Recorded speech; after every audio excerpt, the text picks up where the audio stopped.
Bismillahirrahmanirrahim. Assalamualaikum warahmatullahi wabarakatuh. Salam sejahtera bagi kita sekalian. Shalom, Om Swastiastu, Nama Budaya. Saya ingin menyampaikan beberapa pikiran-pikiran saya pada saat negara kita saat ini menghadapi keadaan yang kita ketahui bersama adalah cukup memprihatinkan. Saudara-saudara sekalian, sudah berkali-kali saya menyampaikan, baik melalui tulisan, melalui pidato-pidato, maupun melalui pesan-pesan yang disiarkan melalui internet dan media-media lain. Saya telah menyampaikan bahwa saya turut berjuang untuk membangun bangsa Indonesia yang demokratis. Komitmen saya kepada demokrasi sudah saya buktikan pada saat saya menjadi seorang panglima di dalam Tentara Nasional Indonesia, seorang panglima yang memimpin 33 batalion tempur. Bisa dikatakan sepertiga kekuatan tempur Angkatan Darat berada di bawah komando saya. Dan pada saat saya dituduh ingin melakukan kudeta untuk mengambil alih kekuasaan pada bulan Mei tahun 1998, saya telah buktikan kepada rakyat Indonesia dan kepada sejarah bahwa saya tidak melakukan apa yang dituduh saya rencanakan. Bahkan saya turun dari jabatan dengan tidak membantah perintah atau putusan. Dan setelah sekian belas tahun tidak pernah ada keluhan, bantahan, atau sanggahan dari saya. Waktu itu saya seorang prajurit. Walaupun saya pensiun, semangat keprajuritan saya masih tetap saya pegang. Semangat prajurit TNI adalah tentara rakyat. Kita lahir dari rakyat. Kita membela rakyat. Dan kita siap mati untuk rakyat Indonesia. Saya telah membuktikan selama karier hidup saya, berkali-kali saya pertaruhkan nyawa untuk bangsa dan negara saya.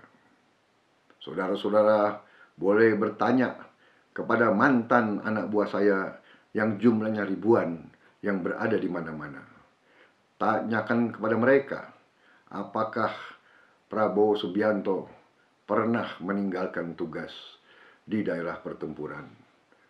Saudara-saudara sekalian, tanyakanlah kepada mereka, apakah dalam pertempuran saya berada di depan memimpin mereka, di bawah desingan peluru, atau apakah saya berada di sebuah markas yang aman di garis belakang.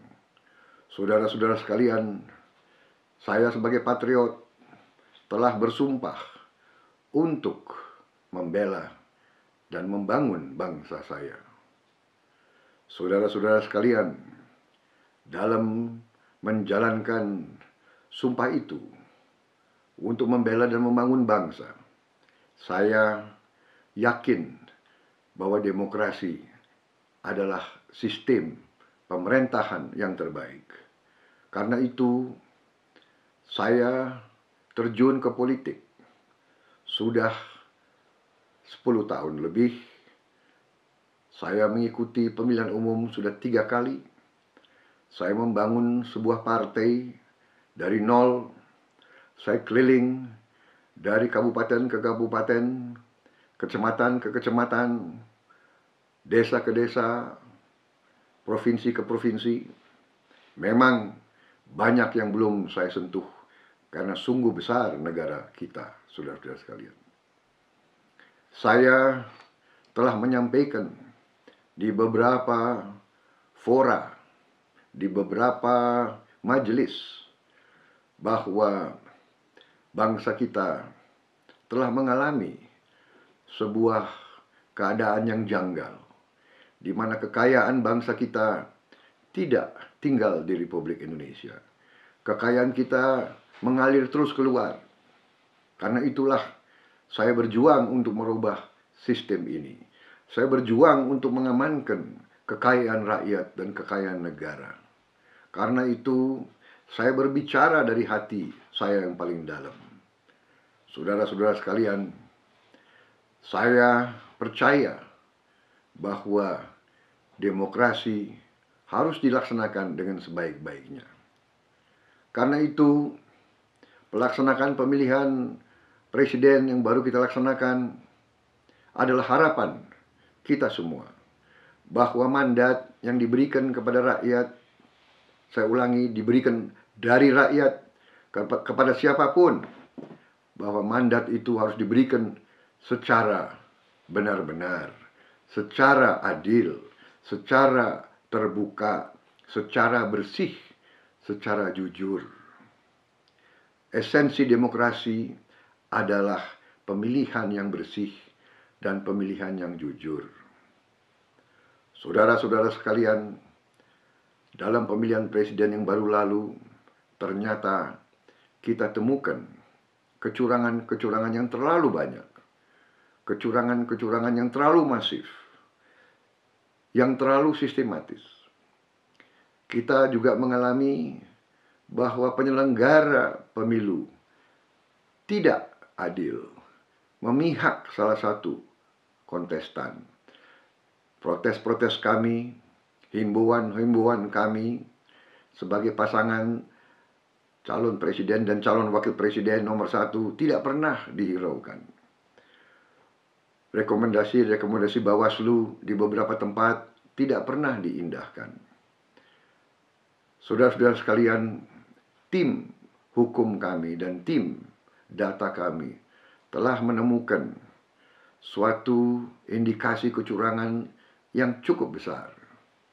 Karena itu, dengan sangat sedih dan sangat menyesal, kami mengatakan bahwa pemilu ini sesungguhnya gagal, bahwa pemilu ini tidak sah, bahwa pemilu presiden ini adalah melanggar kaidah-kaidah demokrasi.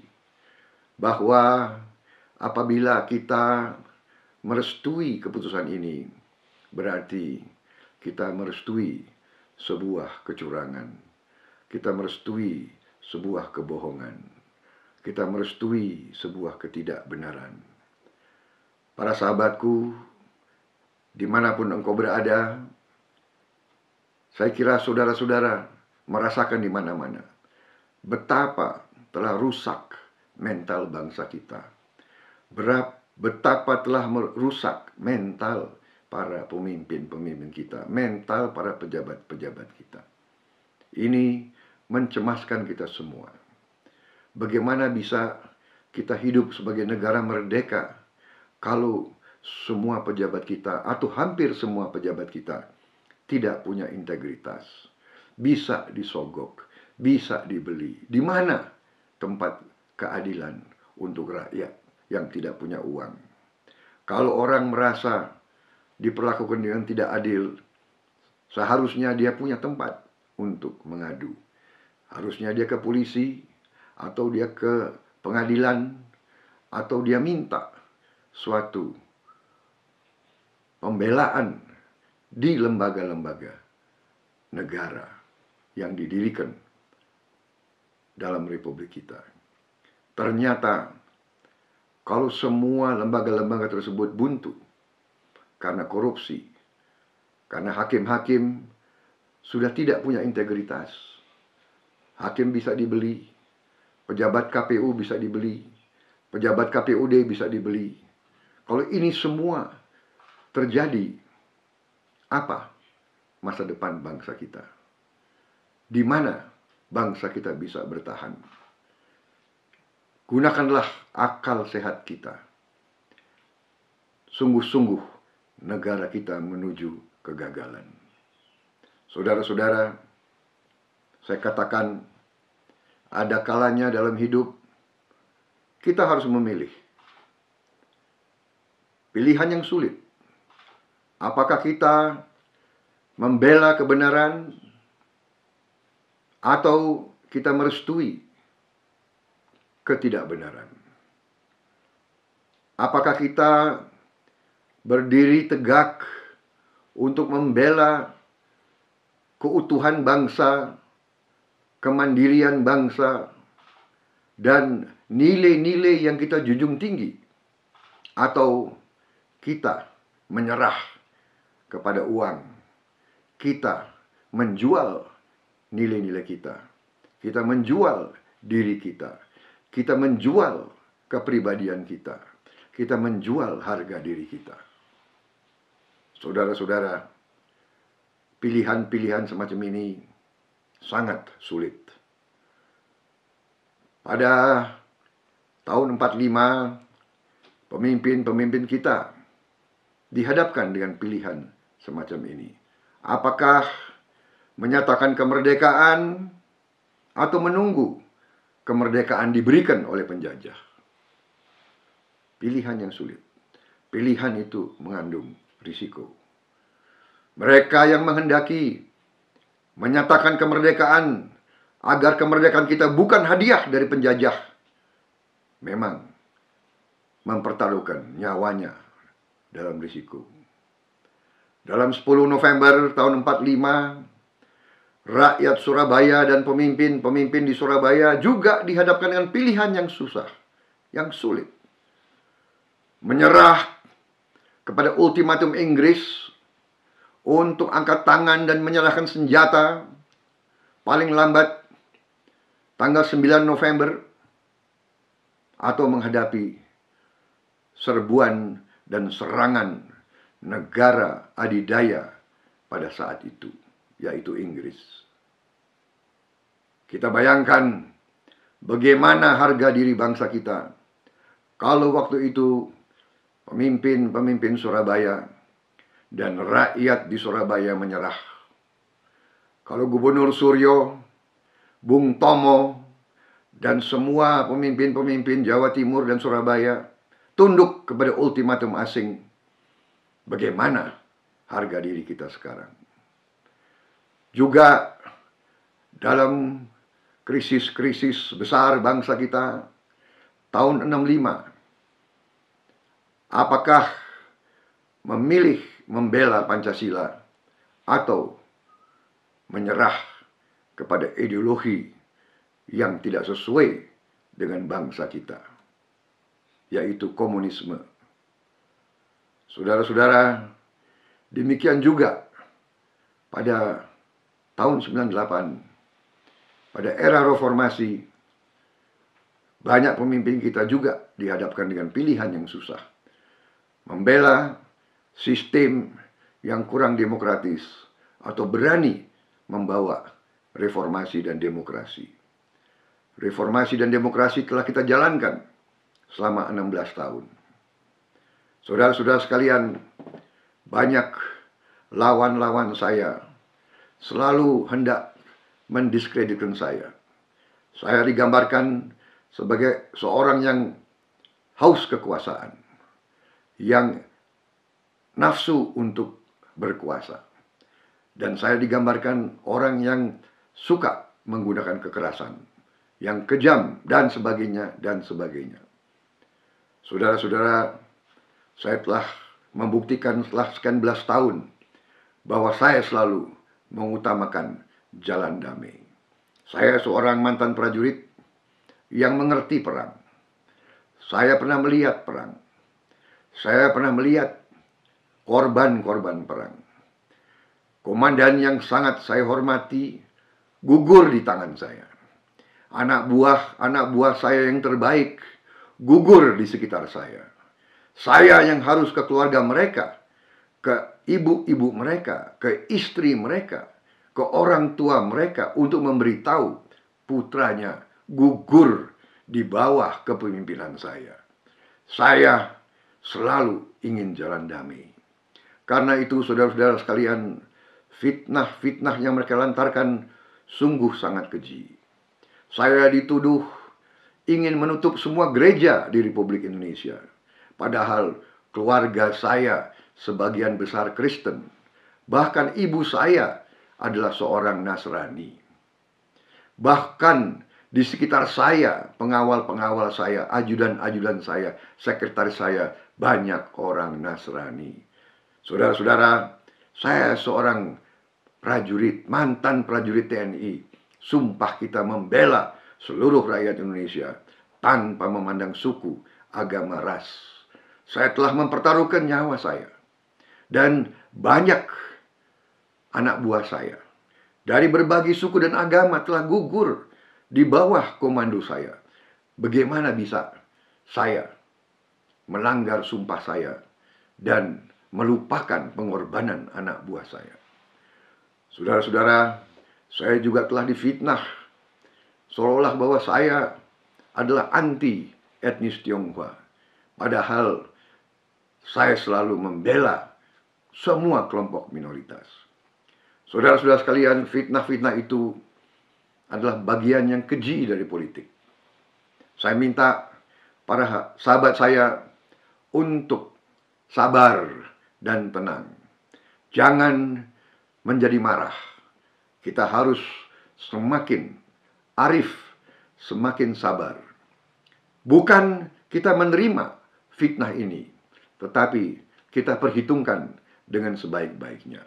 Dan jangan kita balas kedengkian dengan kedengkian. Saya minta, janganlah kita balas kejahatan dengan kejahatan. Janganlah kita balas fitnah dengan fitnah kembali. Saudara-saudara sekalian, dalam situasi kritis ini, saya minta saudara-saudara terus, walaupun sabar, kita juga harus siap. Siap mental kita, siap tenaga kita, siap nafas kita. Dan saya minta saudara-saudara dalam keheningan malam nanti, renungkanlah pendapatmu, renungkanlah sikapmu, renungkanlah jawabanmu. Saya bertanya, apakah kita membela kebenaran terus atau kita menyerah kepada ketidakbenaran, kepada kecurangan, kepada kezoliman.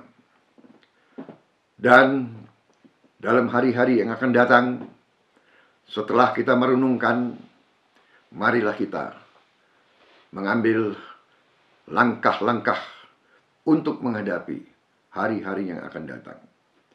Saya telah memilih berjuang di atas landasan konstitusional.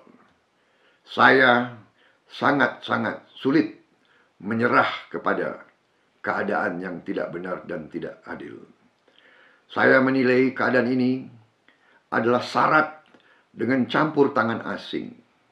Ada negara-negara tertentu yang ingin Indonesia lemah, yang ingin Indonesia hancur, yang ingin Indonesia miskin. Kita telah mendapat bukti-bukti yang cukup kuat tentang keterlibatan mereka. Tetapi tetap kita harus tenang, kita harus sabar, dan kita harus tidak melupakan kekuatan kita sendiri. Saudara-saudara sekalian, katakanlah dari hitungan yang mereka anggap benar, yang kita anggap tidak benar, puluhan juta rakyat Indonesia berada bersama kita. Puluhan juta. Bahkan sahabat-sahabatku di Facebook saya, sekarang jumlahnya sudah lebih dari 8 juta orang.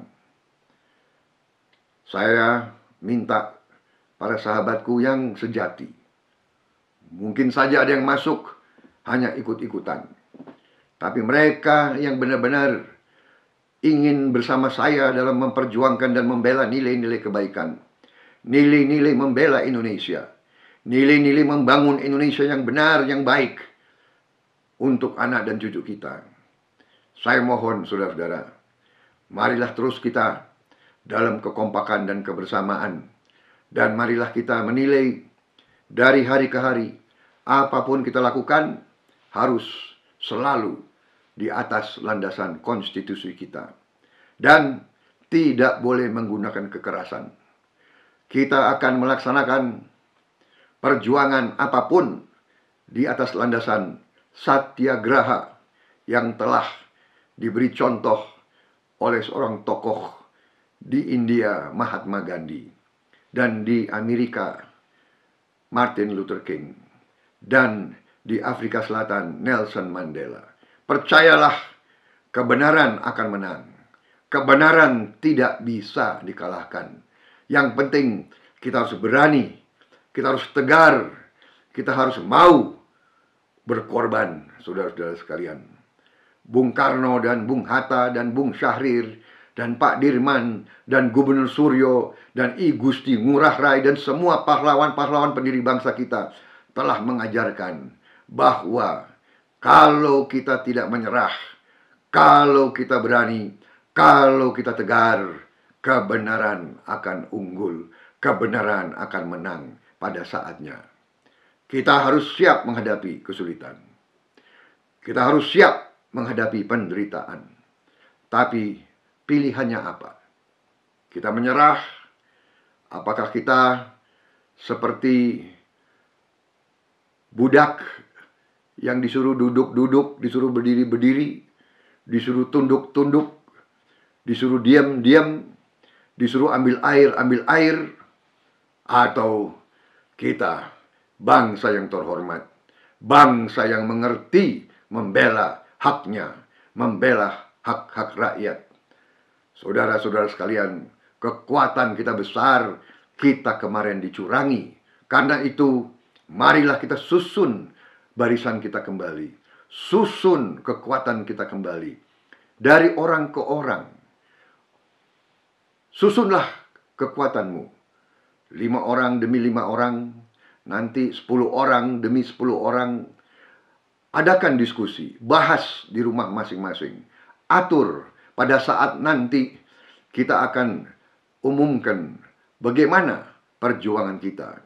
Yang jelas pilihannya hanya 2, berdiri atau hormat sebagai bangsa kesatria, atau tunduk selamanya sebagai bangsa kacung, bangsa budak, bangsa yang lemah, bangsa yang bisa dibeli, bangsa yang bisa disogok. Pilihannya ada di hati kita masing-masing. Saya tidak tahu dari 8 juta sahabatku berapa yang terus bersama saya. Saya mohon, tolonglah jawab kepada saya sehingga saya tahu siapa yang akan berjuang terus bersama saya sampai titik darah yang penghabisan, atau mereka yang akan melihat dari pinggir, saya pun tidak masalah. Terima kasih. Ini belum akhir dari sebuah perjuangan. Ini baru awal dari perjuangan kita. Merdeka! Wassalamualaikum warahmatullahi wabarakatuh.